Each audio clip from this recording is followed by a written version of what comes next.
इमामगंज से एनडीए के प्रत्याशी दीपा मांझी का नामांकन किया गया। नामांकन में केंद्रीय मंत्री जीताराम मांझी भी शामिल हुए। दीपा मांझी केंद्रीय मंत्री जीताराम मांझी की पुत्रवधू है एवं बिहार सरकार के मंत्री संतोष कुमार सुमन की पत्नी है। इससे पहले वो एक समाज सेविका है। अपने छात्र जीवन से ही वो तेजस्वी रही है। वो लोगों को जागरूक एवं शिक्षा का अलख जगाती थी, जिसके कारण ही एवं प्रभाव से ही माननीय पूर्व मुख्यमंत्री जीतनराम मांझी ने खुद उनके माता अपने पुत्र के लिए शादी का प्रस्ताव भेजा, जिसे सुनते ही उनके माता पिता आश्चर्यचकित हो गए। आपको बता दूं कि उनके सामाजिक कार्य को देखते हुए जब उन्हें खियासराय से जिला परिषद का चुनाव मैदान में उतारा गया तो वो भारी बहुमत से खियासराय से जिला परिषद की चुनाव जीत गई।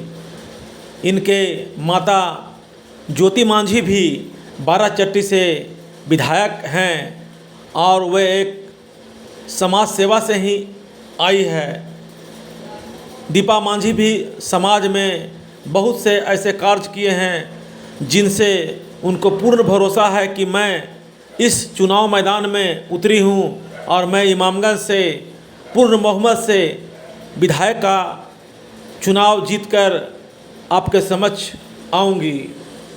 मैं धर्मेंद्र कुमार, गया, आकांक्षा न्यूज।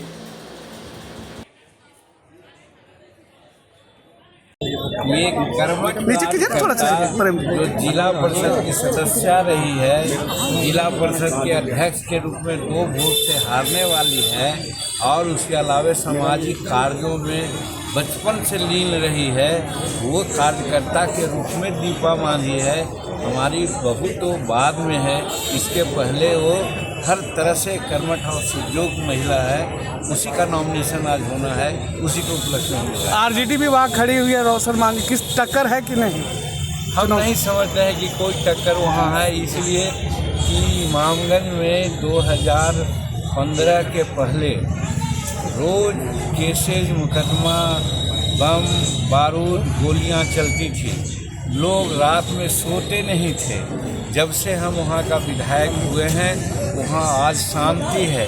बूढ़े बूढ़े लोग कहते हैं कि हम भाई अब चैन की नींद सोते हैं। तो शांति व्यवस्था जो सबसे पहला काम था वो कायम कर दिया गया है। उसके अलावा विकास के अनेकों कार्य हैं। 1-2 कार्य कोई करता है तो गिनाता है, वहाँ तो हजारों कार्य हुआ है जिसका वहाँ स्थल पर देखा जा सकता है। जाहिर तौर वोट काटे हैं क्या? ओवैसी और प्रशांत किशोर भी मैदान में।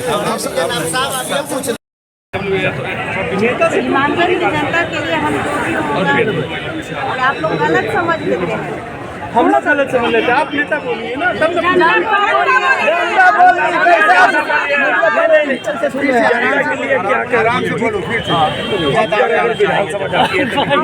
जनता के लिए क्या कीजिए? इमामगंज की जनता के लिए जो भी सुविधा होगा हम करेंगे। और देखिए, एक सुनहरा मौका है वहाँ के लोगों के लिए। पापा भारत सरकार में केंद्रीय मंत्री हैं, उनके MSME फंड से छोटे छोटे रोजगार के लिए महिलाओं के लिए, वहाँ के लोगों के लिए अगर वो सुविधा है तो हम वहाँ सुविधा प्रदान करने को तैयार हैं। विपक्षी परिवारवाद का आरोप लगा देखिए, और जगह भी ये होता है, बेटा लड़ रहा है, पत्नी लड़ रही है, तो वहाँ तो आप लोग नहीं उठाते हैं कोई सवाल। अब मेरे ही परिवार पर ये सवाल क्यों उठाया जाता है? ऐसा नहीं है। हमको एनडीए घटक दल की बैठक हुई है, उसमें मेरा नाम चयन हुआ है, तब हमें उम्मीदवार बनाया गया। और पापा तो पहले भी राजनीति में आप बताइए क्या राजनीति परिवेश रहा? जिला परिषद रहे हैं, एक बार चेयरमैन का इलेक्शन भी लड़े, उसमें 2 वोट से हम पीछे रह गए। फिर दोबारा लड़े और उसके बाद फिर उसमें हार गए।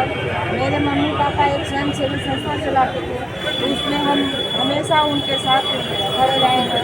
अभी जो SSG ग्रुप बनता है, सरकार ने योजना चलाई SSG ग्रुप, वो हम खुद बनाते थे पहले, क्योंकि वो सरकार वो योजना चलाई भी नहीं थी। उस समय हम बनाते थे और उस समय स्कूल भी नहीं होती थी गाँव में, लेकिन हम बच्चों के बीच जाते थे, गरीबों के बच्चों को पढ़ाते थे।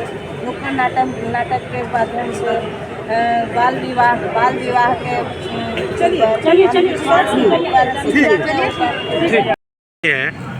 क्या कहना चाहेंगे लोगों को?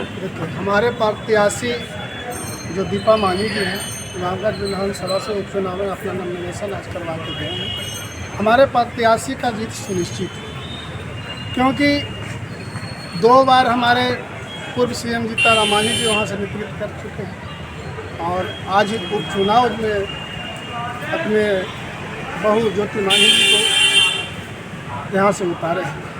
वो पहले समाज सेवी थे, अब बाराचट्टी विधायक ज्योति मांझी जी की बेटी है, जिन्होंने बचपन से ही राजनीति से लगाव रख रहा था और कहीं न कहीं समाज की सेवा कर रहे थे। इससे पहले वो आपका खिदासरा क्षेत्र से पार्षद भी रह चुके हैं, जिला पार्षद भी रह चुकी हैं। तो इस बार उन्होंने पार्टी का नेता उस पर भरोसा करके उनको यहाँ से टिकट देने का काम किया है।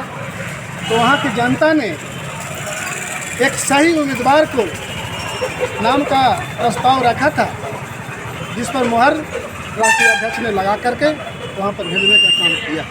परिवार और वंशवाद का जो आरोप लगाया जा रहा है उस पर क्या कहेंगे आप? देखिए, ये परिवारवाद नहीं है, वो एक समाज सेवी महिला है। कहीं ना कहीं किसी न किसी राजनीतिक परिवार में शादी होता है।